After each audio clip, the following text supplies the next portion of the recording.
Mana tayyor bo'ldi. Aka, sochim to'kilib ketyapti. Nima qilsam bo'ladi? Hammaga assalomu alaykum. Bugun aynan shu mavzu haqida gaplashamiz.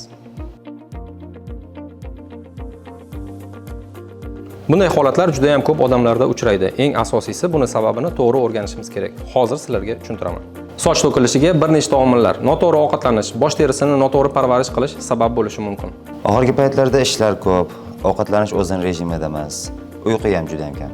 Mana endi hammasi tushunarli bo'ldi. Soch to'kilishining eng asosiy sabablaridan biri bu stress va noto'g'ri ovqatlanish hisoblanadi. Bu muammo bilan kurashish tashqaridan emas, ichkaridan boshlanadi. Bunda turli xil vitaminlardan foydalanish mumkin. Masalan, B guruh vitaminlari ildizni mustahkamlaydi. Biotin esa o'sishini qo'llab-quvvatlaydi. D vitamini follikulalarning faoliyatiga yordam beradi. Sink va temir esa soch sinuvchanligini kamaytiradi. Dori ichish shartmi?